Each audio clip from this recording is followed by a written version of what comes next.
kind of a mess. It shows the immaturity level of him if he was able to relate with me and want to date me. He's from London, so yes, he has a British accent, and I wanted to mention that because I have a suspicion that that is the only reason I put up with all his shit. So we went on a trip to Cancun, and I'm gonna try to keep this story brief so that we can skip to the really fucked up shit. It was already 2 or 3 days into my 6-day trip in Cancun, so I hadn't met anyone yet, and that made me very sad. At that age, the only thing I wanted to do on vacation was meet boys, kiss boys, boys. It's all I cared about, and if that didn't happen, then the trip wasn't successful. We were at the bar one night on our 2nd or 3rd night, and it was okay that we were at the bar because I was 18, and in Mexico you can drink when you're 18, but honestly, who are we kidding? I've been drinking in Mexico since I was 5. I saw these cute guys that were at a bar. It was 3 of them. Matt was there, and his friend Matt was there. They're both fucking named Matt. So we're gonna call friend Matt, Matt number 2. Now the funny, not funny at all, Jesse. The strange part was I actually started talking to Matt number 2 first. He was the one that showed like extreme interest in me. I didn't find him that cute, but he was really, really sweet and funny. So I basically was like, yeah, okay, we can make out. 18-year-old Jesse was a fucking bitch, okay? I honestly, at that point in my life, did not care about anyone's feelings but my own. Me and Matt number 2 actually almost got arrested together, which reminds me, I have to make a story time on that, because what the fuck? Who wants to get arrested in Mexico? Not me. I cried. But yeah, we almost got arrested together, and I still didn't choose him. Anyway, besides the point. This was already the next night after we had met, and me and Matt number 2 were like kissing, and we were like all over each other and all that stuff, but like I said, 18-year-old Jesse just didn't give a fuck about anyone's feelings. We went back to the bar where Matt and all of the people that we knew or we met on that trip were, and I just decided that night, like, I don't like Matt number 2. I like Matt,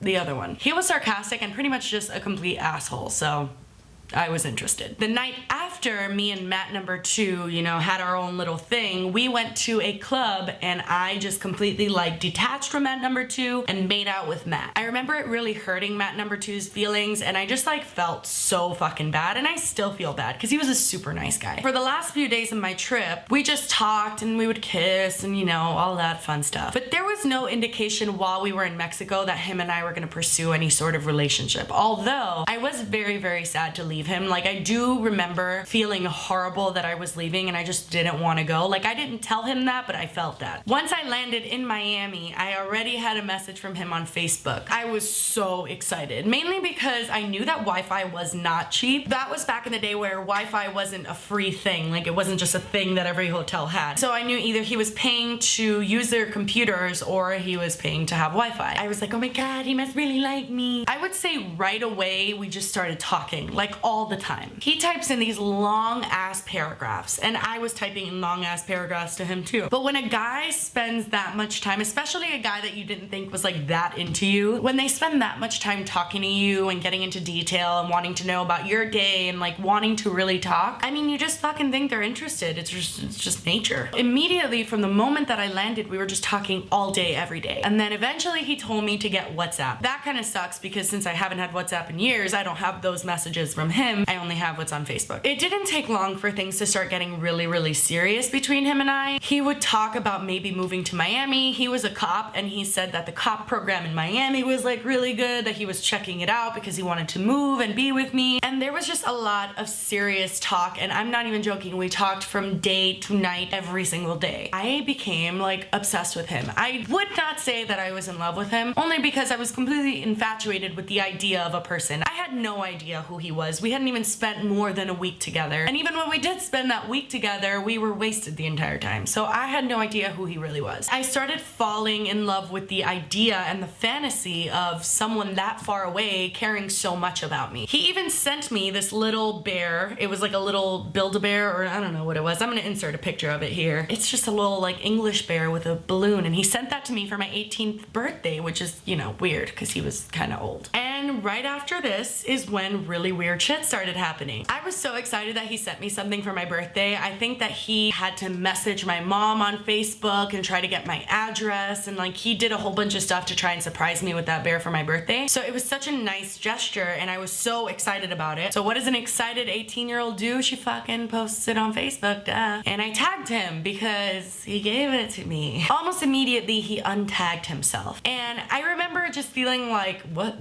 huh? Why you do that? But I didn't say anything at first. I didn't want to seem insane. And also, every time any problem arose, he had an amazing excuse for it. He was someone who could just blab on and lie. After that, I was curious. I didn't know why he had untagged himself, so I went on his Facebook wall and I would write him stuff. Not like super lovey-dovey stuff, but just like stuff in general. Maybe I'd like post a link to a video or like try to put myself on his wall, and he would delete them immediately. Once he started doing that, I finally confronted him. And his excuse for untagging himself and deleting my posts on his wall were that his ex-girlfriend would show up to his job, or I think they worked together, something like that. It was a long time ago. But she would start harassing him at work every time that she would see anything that had to do with me because she wasn't over him and she was really problematic, and basically that wasn't one of his best excuses. We'll say that much. He told me that he was in a relationship before Mexico and that they were already broken up and that things were like super rocky between them, so that after Mexico he just basically had a talk with her saying like, that's completely it, like we're done, I made out with someone. He said he told her that he kissed me. That's what he told me that he told her. It was a lot of back and forth between me being like super head over heels for him and then feeling like something was really, really wrong. But I just kept like believing like, no, we're meant to be together, so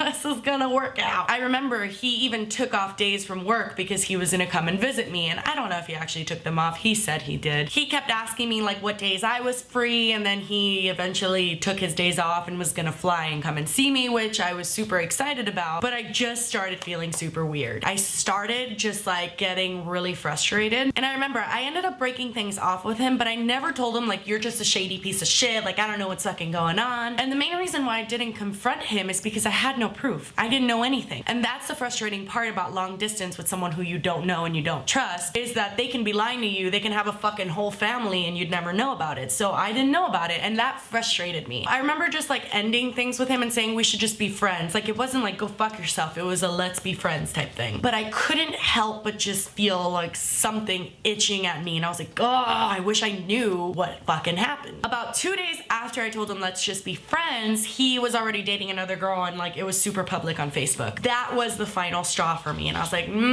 no bitch. And I messaged his ex-girlfriend. Basically, I just messaged her apologizing for kissing him while they were still like rocky, and for basically like not being the reason that they broke up, but I was just like, I'm sorry, I didn't know that you even existed when I was in Mexico, so like he didn't tell me anything, so I kissed him. I would have never done that otherwise. And then I asked her, but I have to ask you, like, what is Matt's deal? And I also told her, I'm sorry if this is like overstepping a boundary, but I don't feel like I have any other outlet to find out what's really going on with this dude, and I feel like something shady's happening. He doesn't want to Skype with me. Oh, that's another thing. He would always kind of like not want to FaceTime, not want to Skype, or he would be too busy. In an entire month of talking from fucking morning to night, we never Skyped. Had I not met him before, I would have sworn he wasn't who he said he was, okay? Like straight catfishing me, but I already met you, so it ain't a catfish. So whatever, I was like, he doesn't want to Skype with me, he's acting shady, like what's going on with him? I'm just going to go ahead and read aloud her message because I don't know how to like paraphrase it. It's really, really heartbreaking and sad to read and to believe that a human being is capable of doing this. Obviously, out of respect to her, I am not going to put her name in this. She said, Matt and I were in a relationship while he was in Mexico. I was also away with a friend, but being 100% respectful and faithful. We had been together for a year. He got me pregnant in April and wanted nothing to do with it. I had an abortion, which I didn't want to, and found out the night before my abortion, when I'm crying my eyes out, that he was in bed with a girl from work. I took him back and we were making a go of things. Before he went to Mexico, he told me he wanted to have a future with me. He loved me and wanted a family with me one day. Everything was fine before he went. We broke up 2 days after he got back. I asked if he cheated on holiday. He swore to me that he hadn't, and then he said he didn't want a committed relationship anymore. We were still sleeping together a couple of times a week up until a couple of weeks ago. If you want to be with him, then best of luck to you. He slept with 3 people I know of when him and I were together. I loved him with all my heart, but he treated me like a complete mug. She's saying things like all British-like, because they're British. You are right, he is shady and a liar. He's been away with another girl this weekend. He thinks of no one but himself at all times. He never even took me out for a meal in the year we were together. Whatever decision you make is up to you, but I know I am staying well clear of him. He's dead to me now after breaking my heart, using me, and never being there for me when he should have been. Even his own friends tell me he's not happy unless he has a lot of girls on the go. To think he slept with me the day before he went to Mexico and the day he got back, and then was with you in between. We never slept together, by the way, we only kissed, but still, disgusting. He was texting me while he was away, telling me he loved me. So the entire time in Mexico, he's texting her saying, I love you. He's full of bullshit. Yes, he fucking is, girl.